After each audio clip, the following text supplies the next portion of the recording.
capítulo 7 do Evangelho segundo o Espiritismo, item 12.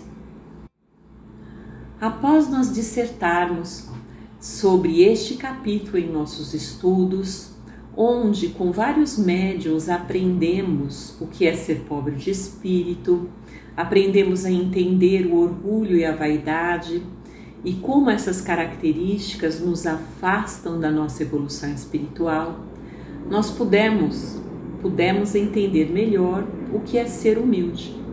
É uma característica que Jesus tão bem nos exemplificou através da sua existência terrena. E há também uma característica que os nossos guias espirituais, caboclos e pretos velhos, incansavelmente vêm nos dando exemplos até hoje.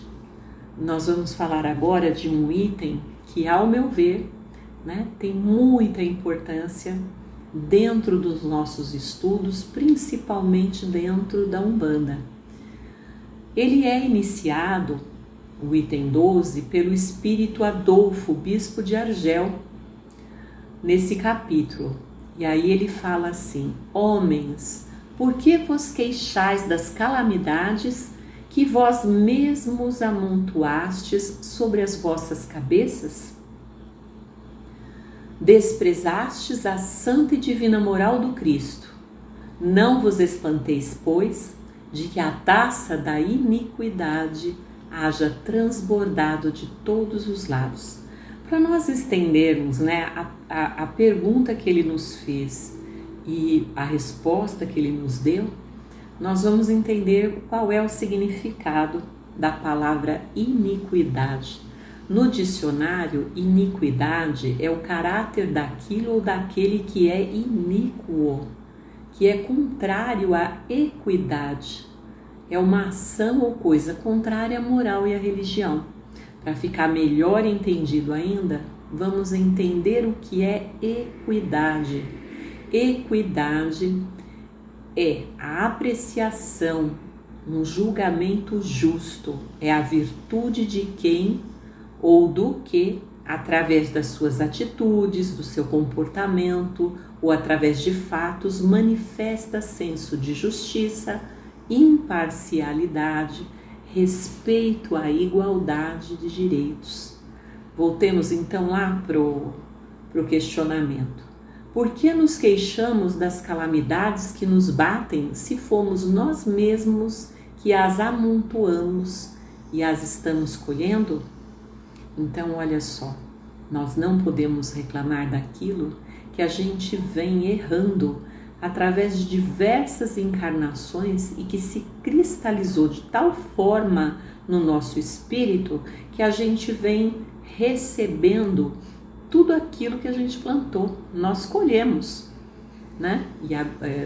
nós colhemos o que plantamos e a gente vem então com esse comportamento errado. E aí ele explica, como resposta ele até nos fala, ele nos diz que nós desprezamos a santa e a divina moral do Cristo e que nós não devemos nos espantar que tudo que é contrário à moral, à religião e que não se manifesta através do senso de justiça, da imparcialidade e respeito à igualdade de direitos, tudo isso nos assola. Exatamente o panorama que nós vivemos hoje. Tudo aquilo que nós plantamos, nós colhemos. Através de diversas encarnações, a gente tem se corrompido pelo egoísmo, pelo orgulho, pela vaidade, deixando a tão importante humildade, virtude tão nobre que nos leva ao crescimento moral de lado. O Espírito ainda, ele nos aconselha no Evangelho. Ele fala assim: o orgulho, eis a fonte de todos os vossos males. Aplicai-vos, portanto, em destruí-lo. Um único meio infalível vos é colocado para isso, que é tomar como regra invariável de vossa conduta a lei do Cristo, lei que tendes desprezado ou falseado em sua interpretação. A gente tem realmente desprezado, porque ler a Bíblia, para ser praticante de uma religiosidade não nos torna pessoas melhores. E mesmo também fazendo má interpretação dessas leis em favor de nós mesmos. A gente não pode fazer isso. Então a gente tem que perceber que a nossa hora chegou, que nós estamos aqui, né? Eu e vocês que estão me escutando agora, a gente está aqui com a intenção de sermos melhores do que já fomos, senão a gente não estaria aqui estudando. Então vamos pensar então, quais as consequências do orgulho que a gente teve até agora? Elas causam o quê? Estou falando a gente, nós como humanidade, nós encarnados, todos nós. O orgulho ele causa transtorno da vida social, rivalidade das classes e dos povos, causa intrigas, ódios, guerras, intolerância religiosa, entre outras coisas piores até, né? Essa imperfeição, ela bloqueia o progresso do espírito e nos leva a assumir defeitos, cujos resgates são dolorosos e transcendem existências, chegando até mesmo à existência presente que nós estamos. Olha tudo isso que a gente está vivendo. A misericórdia divina, ela é tão perfeita que ela nos deu uma pandemia para que nós nos despertássemos para os valores espirituais, para que a gente despertasse a preocupação com o outro, para a gente deixar os bens materiais de lado, porque a gente viu que não levou a nada. Dinheiro não curou, tudo que você constrói você pode perder de uma hora para outra. Então tudo aqui é passageiro, é efêmero. Mas a gente conseguiu fazer isso? Não.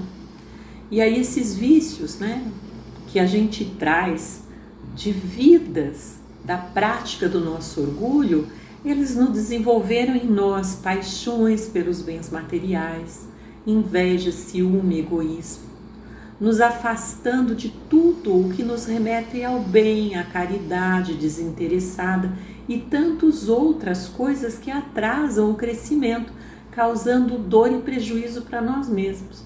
E não adianta a gente falar que a gente é perfeito, que a gente não é, né? Muitos dão valores aos bens materiais, sentem inveja, têm ciúmes, ainda tem egoísmo. Qual é a diferença agora? É que a gente está procurando reconhecer isso dentro da gente, enxergar os nossos erros e determinados a nos mudar.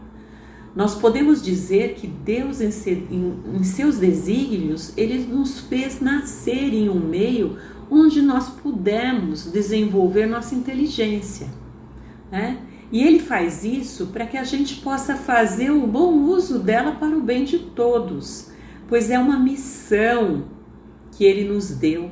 Ele coloca em nossas mãos um instrumento com o qual nós podemos ajudar no desenvolvimento de outras inteligências, conduzindo-as a Deus. E isso independe de instrução, de títulos, de graus, de graus de evolução, né? Depende dos nossos exemplos. A nossa inteligência deve ser usada para reconhecer aquilo em que nós falhamos e que para a gente possa, através de outras inteligências que nós adquirimos, que nos faz viver na sociedade, né? E praticar os nossos trabalhos materiais, dentro disso a gente pode aplicar as leis de Deus, né? E ajudar a conduzir os nossos irmãos. Um só meio nós temos para isso, que é respeitar e aplicar a lei do Cristo, por regra invariável da nossa conduta. Quer dizer, a gente não pode modificar a lei dele. A gente tem que tomar como regra, não mudar e seguir. É através dessa lei, né, que a gente tem a condição de nós crescermos. A gente não pode, muito menos, ficar falseando essa lei, interpretando ao nosso favor para continuarmos com os nossos erros. Não há mais desculpas para atitudes egoístas e orgulhosas, não há mais lugar para egocentrismos, não há mais lugar para você defender as suas ideias pessoais, não cabe em nossa vida e em nossos templos a discórdia, a desunião e a falta de amor. A Umbanda, ela veio desde a sua origem como prática da fé, do amor e da caridade. Ela foi fundada no intuito de que todos os espíritos encarnados e desencarnados tivessem a oportunidade de trabalhar, sem julgamentos, sem preconceitos, e como linhas de trabalho, ela adotou arquétipos humildes, os caboclos e os pretos velhos. E a gente sabe que muitos espíritos nem foram caboclos e muito menos às vezes são pretos velhos. Eles adotaram esses arquétipos como exemplos de humildade de uma raça sofrida para quebrar justamente o orgulho e a vaidade. Essas qualidades exemplificadas pelas nossas entidades, né, que fazem parte da nossa vida, dos nossos guias e protetores, a gente tem que começar a desenvolver, a aprender com eles. Nós devemos viver as regras do Evangelho em nosso dia a dia e não só estudar e falar dele. É isso que os pretos velhos fizeram em encarnações, né? Muitos espíritos de pretos velhos, sim, trabalham na Umbanda e muitos adotaram essa última encarnação como exemplo do crescimento espiritual deles. Então esse item, considero muito importante para nós, porque ele nos lembra o quanto necessitamos nos afastar de julgamentos, de vaidades, orgulho e sobretudo entender que o nosso crescimento depende da nossa conduta em comunhão com as leis do nosso Pai Maior.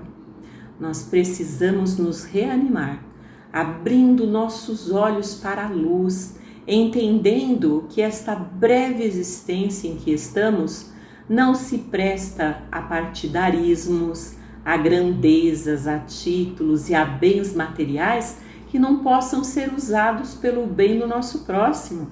Que adianta a gente ter tudo isso se a gente não faz nada de bom com isso? Que essa existência pequenina diante da eternidade, que ela nos leve a sermos menores em nossos egos, né?